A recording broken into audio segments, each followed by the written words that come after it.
What's going on, everybody? First and foremost, I've realized that my hair looks ridiculous at this angle.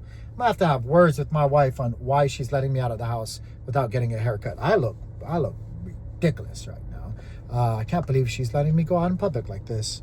And anyway, look what the frick is going on with my hair. It's like once, and it's like it looked like a 1980s whatever. I don't know what. I was born in 1980s. So, maybe I have a little bit of leeway. Anyway.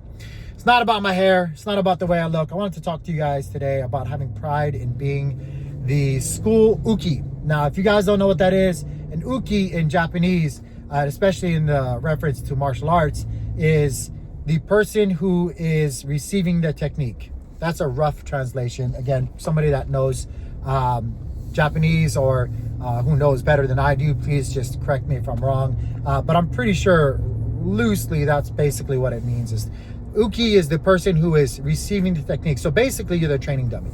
And why I think you should be proud or striving to be the uke in your school is because you're basically being entrusted by your sensei, your professor, your coach to dance the dance well, to help them demonstrate it to the lower belts and even some upper belts, mid to upper belts even, the technique of the day or week, right? And you got to remember, it's a business for a lot of these individuals. So it's really important that they actually pick dependable people who are going to help them transfer this message or this technique to the mass as well. And so you should take great pride in actually being called upon to be the training dummy, to be the uke. I know myself, for a good while now in my school, and I'm not trying to like give myself a big head. I already have a big enough hairstyle, but not to give myself any credit or toot my own horn, but I take great pride in being somebody that can be called upon at my school often.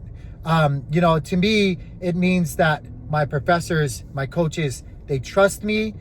They know that I have a pretty good understanding of the techniques and or the consequences to whatever they're showing at any given minute, especially with martial arts. Like, right, it's not like a 1-2 step. Usually a step leads into like 2, 3, 4 points of the whole technique. And so it's like it's a transition into a progression that leads you eventually to the end goal of submitting the fight and or landing a hit or a strike or a submission or what case or whatever the goal might be.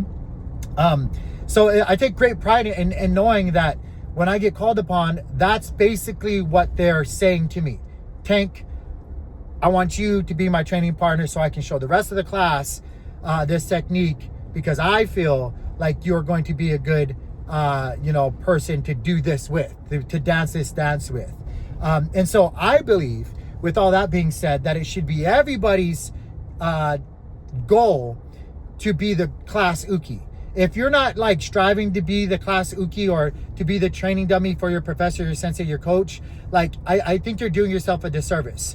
A lot of people say like, I don't care, like whatever, and all this other stuff. To be honest with you, I'm sorry for the car moving a lot, guys. If it's shaking, I apologize. I think a lot of people internally ask that question, like, why am I not being picked? And I think that's healthy, because people are, regardless if they're good with their techniques, if they're good at their martial arts, right? Again, in this case, jiu-jitsu. A lot of people will want to have their 5 minutes of fame, right? And it's a great honor to be up there with your professors and to be called upon. And so I think a lot of people internally actually might ask this question, and it's not like in spite or anything like that.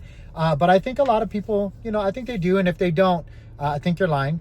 Honestly, for the most part, I think people are lying if they say, they don't wonder why they're not being called upon, or have ever kind of wondered like, why not me or why not her, like whatever. It is what it is. It's just, I think it's a healthy thing.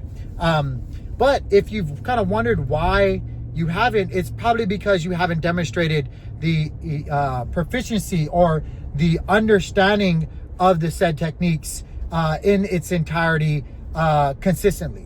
And that's not to say that you're not good at like finishing matches. I know a lot of guys whose technical jujitsu sucks, but can tap me and tap a lot of other people and smash a lot of other people all day long, right? Like I know a lot of people are they're good at that stuff, but that it's like you're not really doing the technique. You're just like smash, or your cardio is better, or whatever it is. But if I asked you to pull off like, you know, a good I don't know, any technique, right?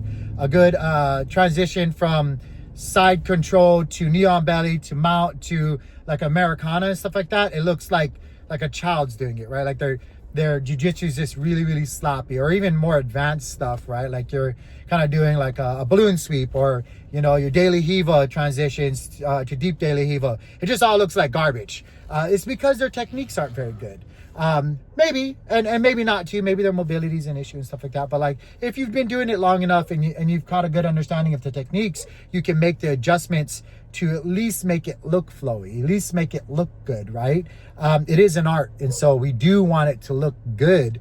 There is some, you know, conversation to be had about practicing things, as demonstrating it, and then actually doing it in a real live situation. Like, stuff does not look like when you're practicing it. It's never that way. It's always way more chaotic and messy.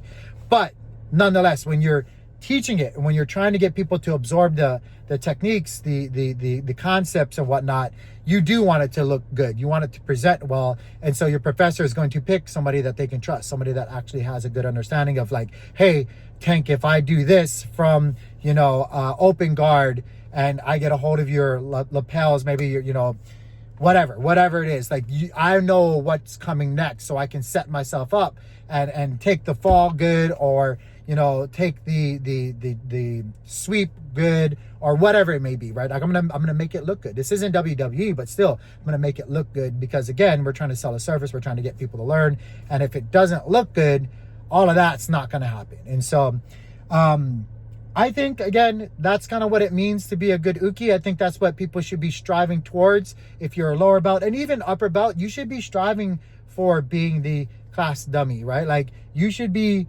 hoping that you get picked all the time. I know a lot of other probably upper belts too might kind of debate me about this, but that's just my general thought. And if you've lost that goal, or that feeling, or that passion to kind of like be in that situation, try to find it again. You know, I'm earlier on in my purple belt. I have a hard time considering myself an upper belt. I think purple belt is kind of like that. It's like that mid-road kind of thing. And it really is. You're in the middle. You're still in the middle. Still a long way to go. And it never stops. I don't think the journey ever stops. But hopefully, you know, I can keep going for a long, long time. But in any case, if you guys have anything that you guys want to say about it, let me know in the comments down below. If you guys agree, disagree, if you guys want to add something to that, please let me know. Also, don't forget, like, subscribe. It helps a brother out tremendously. What do you guys think about being the uke? What do you guys think about being the training dummy and striving for it, or taking honor or pride in actually that position? Let me know in the comments. With that being said, guys, I hope you guys all doing good. Train well, stay safe, peace.